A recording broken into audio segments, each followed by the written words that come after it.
Hello, friends.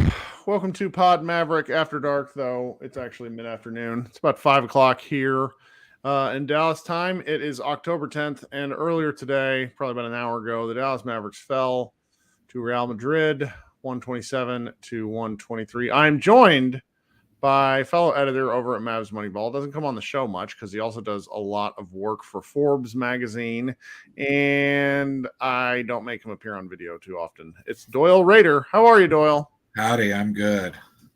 Well, we're really glad you joined us. Josh had something pop up last minute. He was going to do the show by himself. I was actually at the Texas State Fair today, and instead of doing nothing, we ended up just talking it out, and Doyle and I are going to do a quick podcast now. I'm probably not going to do a group therapy later just because I wasn't prepared. I didn't watch the game, and that will sort of I was following along on my phone at the State Fair, which was definitely not cool. My wife was certainly annoyed with me on that one, but I couldn't help myself. Kind of like looks, just from my understanding of the game and from what I was able to follow online and through the Gamecast is, Luka came out, only played 5 minutes, scored 9 points in 5 minutes. The Mavericks are concerned about a calf strain, and they had to keep him. They basically came to an agreement that he's going to play a little and then sit out the rest of the game. That led the Mavericks to play a lot of Dante Exum because Kyrie Irving is already out. Grant Williams got a chance to play a whole heck of a lot, and then you kind of go down the bench. And it looks like from my kind of read that Kid just kind of mixed and matched with all sorts of different guys. Do you have any sort of like bigger picture takeaways beyond the fact that it's really fucking annoying that we lost to an overseas team and we can no longer hold that over the Phoenix Suns who lost to a Australian team, I think, last year? Yeah, I mean that's the big takeaway. And just as an aside, as a former and sometimes current employee of the State Fair of Texas, it is the State Fair of Texas, not the Texas State Fair. Sorry, that's elite. You're right. No, you're correct. That's the State Fair of Texas. Okay. Yeah. Yeah. I mean, this is an embarrassing loss. It's only Real Madrid's third win ever in 9 games over an NBA team, especially one of this caliber. I know Luka only played 5 minutes, but they have real guys. Like I'm like all the roster, Yeah, but they gave up. Like they were up by 10, and then they just blew the lead late. Like I know it's like the end of the bench guys, but come on, play with some pride. You're playing against a EuroLeague team. Like you're supposed to win. Like they're former NBA guys are in their like late 30s and 40s. They're like our age, man. Well, and see that is specifically why these Mavericks lost, and I can tell you that without even needing to have seen the end of the game. Veteran savvy beats out youthful exuberance every fucking time in a close game. So, like, I know, like, Josh McSwain there is like Facundo Campazzo. Like, the dude played in the NBA for a while. You have Sergio Lowell. You have, I forgot that they had Gershon Yabusele, who is just a mountain of a human being. Former Celtic himself, like I think Eddie Tavares, who is 7'3", 270 pounds. You got which Hazonia is this? Oh gosh, they have Mario Hazonia. Like this is not a team of scrubs. No, not at all. It's the guys at the end of the bench. Yeah, I did say Colton in the chat says I didn't. Kirk just admitted that he didn't watch the game. Yes, I did, and I wasn't playing. We had an emergency, guys. Again, Josh was going to do the recap.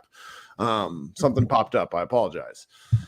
But it's not shocking to me they lost once Luka and Kyrie weren't playing. Like that was kind of that was the first thought was, oh shit, we're gonna have to talk about this because Real Madrid's gonna beat them. Yeah, and they did. So I don't know if there's a ton of takeaways from this game outside of the fact that they got beat and it got away from them. There was some good moments, there were some bad moments, but like a lot of people are prone to say it's preseason, it doesn't matter that much.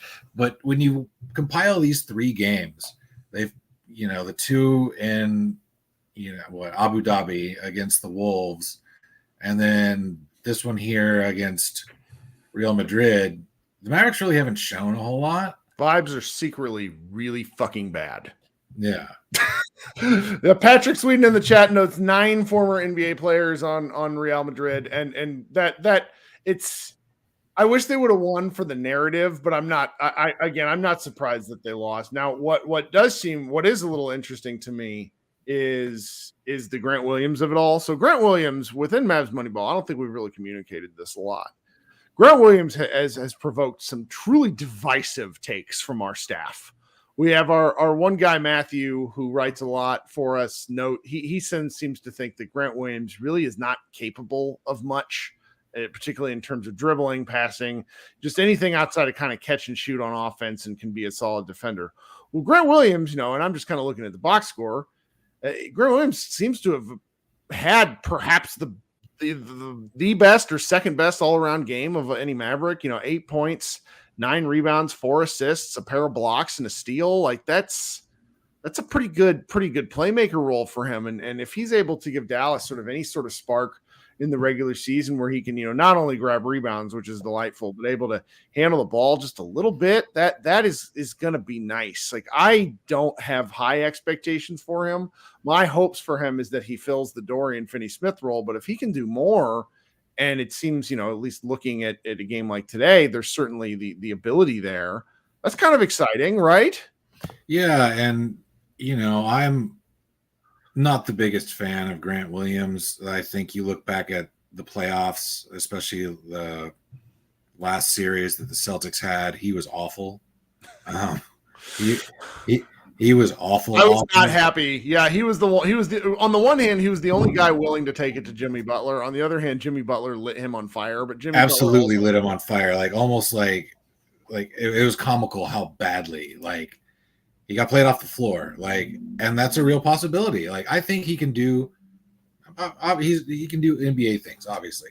But yeah, what he turns into with the Mavericks, he played how many minutes today? 24 or something? Yeah. Yeah, almost 25 minutes, but only 8 points. I think I'd like to see more from that, especially when you have, your 2 best players not on the floor. I know Tim Hardaway Jr. bogarts the ball and takes every shot imaginable, and he did today. What was it, 19 shots he took? Yeah, which fine, whatever. That's what he does.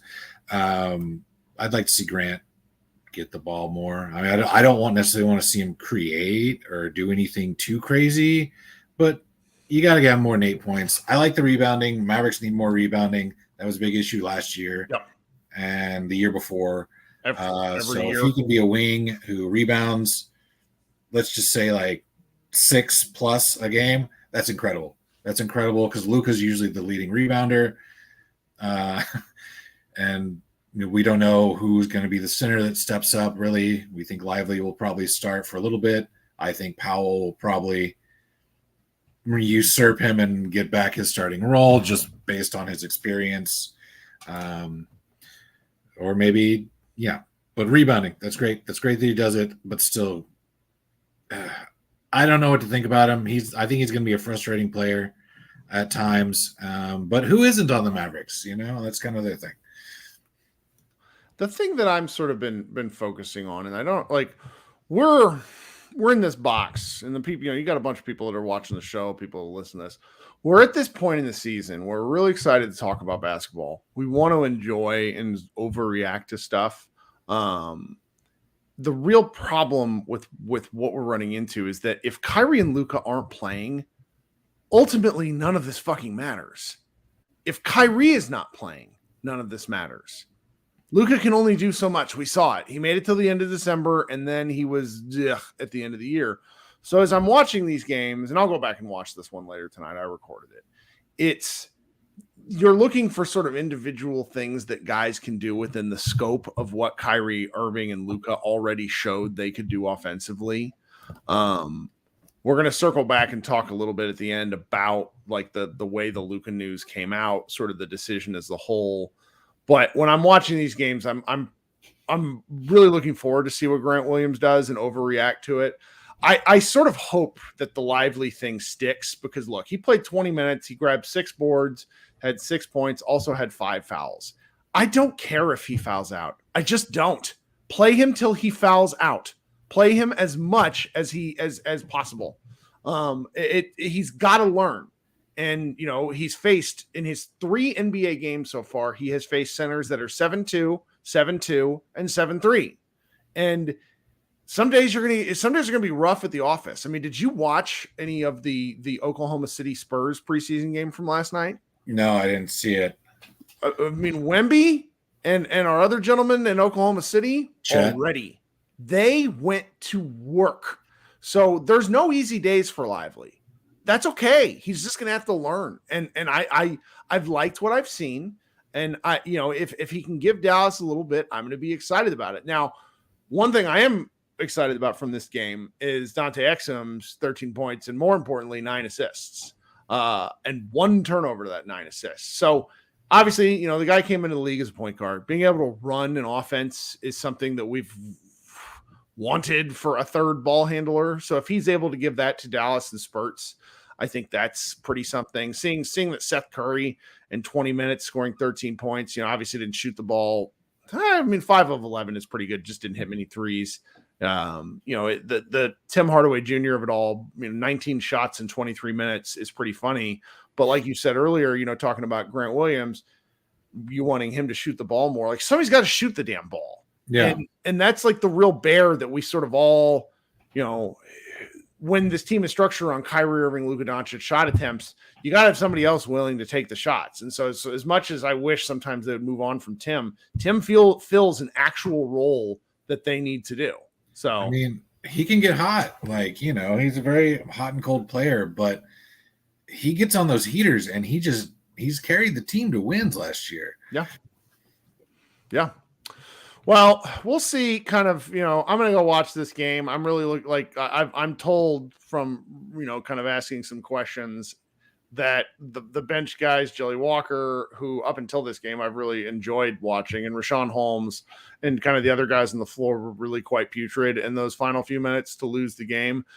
You know, I think I don't know if the Mavericks have to make cuts or, you know, put waivers in for guys on the roster before the final preseason game, which is Friday the 20th. So we basically go 10 full days between games. These guys will fly back. I'm going to be curious to see if they figure out the difference with the 2-way contracts, if they want to keep the Dennis guy, if they decide to keep Walker. You know, Mike Miles didn't play today. Thought that was particularly interesting. Is he hurt? I think he's hurt. Is he hurt? Yeah. No, that's on me then for being a dummy. I just again, guys, full disclosure, I had agreed with the team to take a vacation day and go to the State Fair of Texas, as Doyle has corrected me. And we had an emergency come up, and I did not want to have us not have any content for like 14 days, at least. You know, you come to the site for written content, but no audio content. This is my favorite from Wilfred Jr. Luka and Kyrie isn't working. Well, they've not played together, so it's a pretty, you know, they played together for 5 minutes of the first preseason game. So that's a, you know, kudos for a very helpful statement there. And they also worked together just fine last year. So, all right. So I want to circle back to some things that I've sort of found frustrating about this international stuff as a whole. So you are you're obviously a pretty good analyst, but you're a journalist too. You're a reporter. You write a lot for Forbes. What in the heck happened with the decision to not, like, as we understood it, Luka was going to play in the first half, and then right before tip off, we learned what? Yeah. So, you know, I'd put on the broadcast and I hadn't been on Twitter a whole lot. So Mark Stein reported before the game, like right before it started, that Luka was only going to play about 5 minutes because of that calf strain. I think it's a left calf strain.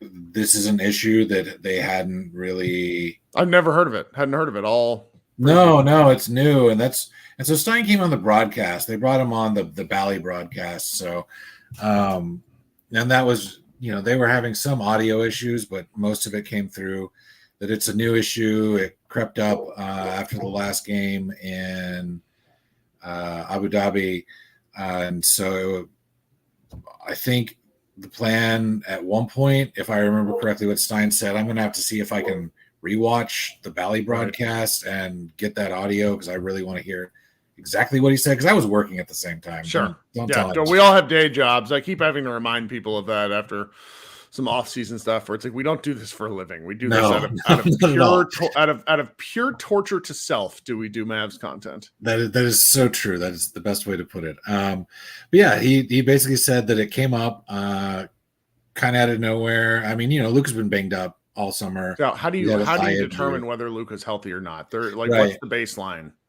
And so, I think the only reason he even played today was because he really wanted to play because it's Real Madrid, it's his former team, it's how he got his start in professional basketball, and that all makes sense. And yeah, I don't know the extent. Stein kind of indicated that the Mavericks might not know the full extent of the injury and how good or bad the prognosis might be at this point. He also indicated that Kyrie, with his injury, they don't know how long he could be out. I mean, I think he actually used the word indefinitely. Now that might just be for the preseason. Right, because 10 days is a long time for injury management. Right, yeah. And so there's a lot of time to work with stuff, especially before the start of the regular season. And Patrick in the chat notes that Luka postgame says that it's not serious. Okay, I haven't watched the postgame stuff, so hopefully that's true. But Luka's generally pretty honest about that type of stuff. Yeah. To an extent, there's when something really hurts him, he says it's really hurting him. Right. Yeah. He did that after the World Cup when his thigh was bothering him. That was a month ago. And really, I like sort of sassily tweeted out the Mavericks haven't won a game since April 5th. And I don't know if you're reading the comments, Doyle, but like our fan base is itchy, as they should be, because you want to see something. Like you can wave away the losses as a general thing, but you want to see something positive. And while I'm still like very excited about specific players, the thing I'm going to take away is at least they scored the basket today. Like they could not score against the Timberwolves, and that was like making me really uncomfortable. So like putting up 127 points is at least something. They had the 3-ball go down at least like a slightly below league average rate, like 34.8%. We want to see some victories, and it's just not great. And the questions that I sort of have here, we're never going to know this stuff. If you agree, if the NBA approaches you as a team or Luka Doncic as a thing and says, we want to do some overseas games with you. And so the Abu Dhabi game, NBA kind of thing, I think that's very distinct from the Real Madrid trip. But I can't help but wonder if the Mavericks kind of came to Luka and said, why don't we go play against your former team? Let's go do this. This will be fun. It'll be good for you. It'll be for Real Madrid. He talked about how if he ever, hangs it up at the NBA, he would really only go play for Real Madrid ever again outside of Slovenia. And I guess my question is, if he's not really hurt, this sort of 5 minutes, it's I don't get it. I'm not an injury management guy, but I don't get it. It's disrespectful to Luka, I think. It's disrespectful to those fans who paid tickets. 5 minutes to him. When Kyrie got taken out in the Abu Dhabi games, he only played a few minutes and then was done. The fans were chanting for him, but then we learned he had hurt his groin. So the fact that they didn't put him back in makes some sense. With this, is it going to get worse? Is a calf strain going to get worse? Mark Stein apparently, and thank you, Leo, for this. Mark Stein said on the either the pregame or the early game show that Luka got injured during yesterday's practice. I just find myself frustrated with the way this whole thing is gone. And had they won a game, would I probably feel differently? Yeah, I would. But they've gone overseas. They've lost 3 times, and they look like crap. Yeah. And I don't know whether to underreact or overreact or just kind of say, all right, we're going to sit for these next 10 days, see what happens when they play their final preseason game and hope that it's fine. I don't know what to do with this because there was already some, Tim McMahon talked about this in a Hoop Collective podcast that this, the Casey Smith of it all, the fact that Scott Tomlin is moving on, there's just a little bit of weirdness around the Mavericks organization. Now, not necessarily anything negative, but change. And the change plus the losses, it just opens you up to like what's going on. Like I've noticed, and this is funny, the fan base is just, at least our fan base that comes in here, and I've been listening to some other shows and joining live shows like the We Talk Mavs podcast. Fans are really, really sick of Kid. And I was sick of Kid last year. Welcome to the party. Right. So I was like sort of sick of Kid last year, and I processed all my feelings, and I'm like, Jason Kidd is attached to this team until the end of time because I think he keeps Kyrie Irving engaged. And I think until both of the like Luka and Kyrie were to say, all right, this guy's gone, he's not going anywhere. So I'm choosing to basically not ignore how Jason Kidd has not seemed like a very participatory coach since like the Western Conference Finals in 2022. But I past that, I'm just kind of like shoulder shrug. Like what I'm much more passionate about this than you. You've been a Mavs fan since well before me and have suffered a hell of a lot more. So you just sort of shoulder shrug at this shit. Well, what do you think about all this right now?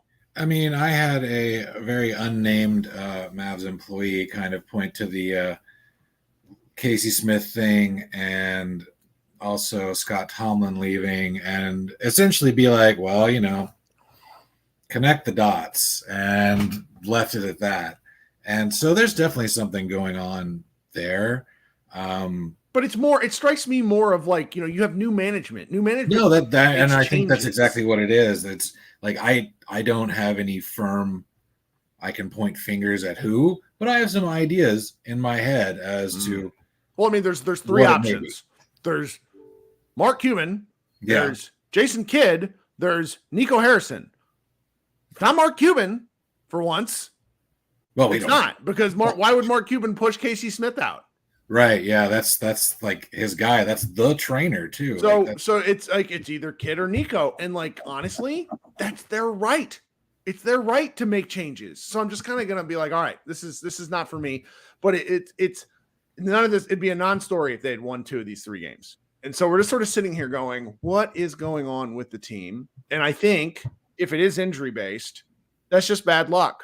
And I don't really think there's anything you can do other than hope everyone gets healthy. Right. And that's something Jason Kidd said, like right at the start of training camp, was the goal is for people to be healthy, especially Luka. And, to go back to, you're talking about the planned trip to Madrid and to play Real Madrid, that's something Mark Cuban promised a long time ago. So to Luka when he came. So, throwing it on to this trip, I understand logistically why, but it just maybe wasn't the right time to be overseas for that long when the team isn't fully healthy. I mean, I don't know. This has been a long time away. And, me and you have talked about along with the rest of Mavs Moneyball, how poorly the Mavericks specifically get off to in the regular season after they've gone overseas in the preseason. The last time they did it was China in 2018, I think. It was, like Dennis Smith's rookie year. That's right. Yeah, they played the Sixers. The Sixers, at the time they came back, and I remember looking this up recently. They didn't do too bad to start the season, but they're also playing like the worst of the worst in the East. The Mavericks started off like 3-11 that season. If the Mavericks start off anywhere near 3-11 this year after this trip, you can point to the injuries, but if everyone's playing, that's bad. That's really bad. And, I've been out on Jason Kidd since like day one. Like, we didn't want him hired. No, we were very against the hire of Mavs Moneyball. And then the problem is not the correct word. They went to the Western Conference Finals. So you're forced to sort of take a step back and say, all right, maybe he's learned some stuff. Maybe he's different. And I don't know. They can't start off badly though. There's too much heat because people and we've talked about it on this show. The national media don't believe in Kyrie Irving, and so if that it's not like that the Kyrie Irving pairing can't work. Because a lot of people are already out on it as a concept. It's like, oh, my friend Ben Golliver's noted that, well, they had an incredible offense and yet they couldn't win anyway. And it's like, well, because they couldn't defend. I'm just like, I'm still can't defend apparently, and I'm really willing to give the team some rope. Now the problem comes in, and somebody Christoph notes this in the chat. If you only have 4 preseason games, an experiment in the first one and maybe the second one, then you need to kind of play your rotation. Well, you can't play your rotation if two of the 5 guys aren't in. And then you also throw in sort of the frustrating elements of things like we've not even talked about very much, like the guys who have stunk. Like Omax looks like he stinks. And now I've seen him play really good basketball in summer league. So I don't think Omax stinks, but he looks like a fish out of water. And he's been really ineffective when he's been on the floor. And it's like things like that are a little off-putting. The one thing that we didn't talk about that we should have today, they gave Derek Jones Jr. the start, and he's such an odd player. He's listed as a small forward, but sometimes his best role is like small ball 5. What he is he's a good defender for players that are not bigger than him. If he could get some wing defense for the Mavericks, he's going to get some minutes. Now it's at whether he can connect on the open shots, but that's kind of his whole career. I don't know. There's just a lot to be frustrated by, and I don't blame anyone for overreacting. I just think these next 10 days in between this preseason game and the last one are going to be filled with like an unbelievable amount of spice from Mavericks fans. And that's very, very frustrating because you would have liked 20 minutes from Luka Doncic, a dominating performance, a win, be able to go out and then talk the next 10 days and basically wish cast into the future. So, no, I mean, maybe by the time they play Detroit, they'll have some semblance of anything because I just don't know. Like the rotations outside of, even the starting lineups change constantly, but that's injuries. I'll say is part of that. But just with Kyrie being out and Kid throwing people in, but that's just kind of what Kid does. He just kind of throws people in. Is like, all right, figure it out. Mm-hmm. Like I'm a basketball savant. Go out, use my brain waves, and play the basketball. And then he just sits there, and at least it looks like he's taking timeouts during the preseason. We'll see if he does that in the regular season, if that carries over. But yeah, I don't have a problem with tinkering, but they need to find something out because the defense looks terrible. They were shredded on the inside, absolutely, by Minnesota. It looked like Real Madrid couldn't miss from 3 for a little while. They were just hitting wide open shots. Mm-hmm. I don't know if Kid instructed them just to go out and do a gym run through preseason, because that's kind of what it looks like. It doesn't look cohesive, but maybe there's a grand plan behind all of this. Maybe Jelly Walker, they're holding him back so that he can really come and be the third string point guard and lead them back to the Western Conference Finals. Well, that is really what this all boils down to, is all of this goes away if they win. All of it doesn't matter, and we're laughing about this. It just stinks to go in with like an 0-3 preseason to date and injuries, and you're wondering how serious it all is because one thing I will give the offseason, we talked about it all offseason long, they had a vision for what they were building, and I think they executed that vision. Yeah, I think they executed it well. And and here's what sucks is that if it doesn't work,